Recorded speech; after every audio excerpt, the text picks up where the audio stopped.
ಇವತ್ತು baby corn ಕಬಾಬ್ ಮಾಡ್ತಾಯಿದ್ದೀವಿ. ನಾವು ಯಾವ ರೀತಿ ಇಲ್ಲಿ ಬೇಬಿ ಕಾರ್ನ ನಾವಿಲ್ಲಿ ಈ ಥರ ಕಟ್ ಮಾಡ್ಕೋಬೇಕು ನೋಡಿ. ಈ ಥರ ಸ್ಲೈಸಾಗಿ ಕಟ್ ಮಾಡಿಕೊಂಡು ನೆಕ್ಸ್ಟ್ ನಾವಿಲ್ಲಿ ಆಲೂಗಡ್ಡೆ ಅದ್ರ ಜೊತೆಗೆ ಮಾಡ್ಕೋತಾ ಇರೋದ್ರಿಂದ ಆಲೂಗಡ್ಡೆ ಕಬಾಬ್ ಕೂಡ ಮಾಡ್ಕೋತಾ ಇದ್ದೀವಿ. ಕಟ್ ಮಾಡಿರೋ ಅಂಥ ನೋಡಿ ಒಂದು ಬಾಕ್ಸ್ಗೆ ಹಾಕೋಬೇಕು. ಆಲೂಗಡ್ಡೆ ನಾವಿಲ್ಲಿ ಈ ಶೇಪಲ್ಲಿ ಕಟ್ ಮಾಡ್ಕೋತಾ ಇದ್ದೀವಿ.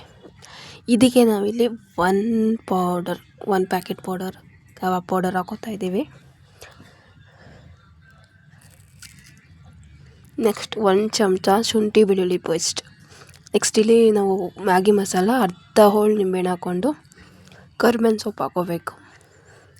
ನೆಕ್ಸ್ಟ್ ಬಿಳಿ ಎಳ್ಳು ಹಾಕೊಳ್ಳೋದ್ರಿಂದ ತುಂಬ ಕ್ರಿಸ್ಪಿಯಾಗಿ ಟೇಸ್ಟಿಯಾಗಿ ಬರುತ್ತೆ. ಮತ್ತು ರೆಡ್ ಚಿಲ್ಲಿ ಪೌಡರು ನೀಟಾಗಿ ಮಿಕ್ಸ್ ಮಾಡ್ಕೊಂಡು ಸ್ವಲ್ಪನೇ ನೀರು ಹಾಕ್ಕೊಳ್ಳಿ, ಇಲ್ಲಾಂದರೆ ಫುಲ್ ನೀರಾದರೆ ಚೆನ್ನಾಗಿರೋಲ್ಲ. ನೆಕ್ಸ್ಟ್ ಕಾಯ್ದಿರೋ ಅಂಥ ಎಣ್ಣೆಗೆ ಹಾಕಿದ್ರೆ ಟೇಸ್ಟಿಯಾಗಿ ರೆಡಿ ಆಗುತ್ತೆ ಬೇಬಿ ಕಾರ್ನ್ ಪಕೋಡ ಕಬಾಬ್ ಅಂತಲೇ ಹೇಳ್ಬೋದು. ನೀವು ಒಂದ್ಸರಿ ಟ್ರೈ ಮಾಡಿ.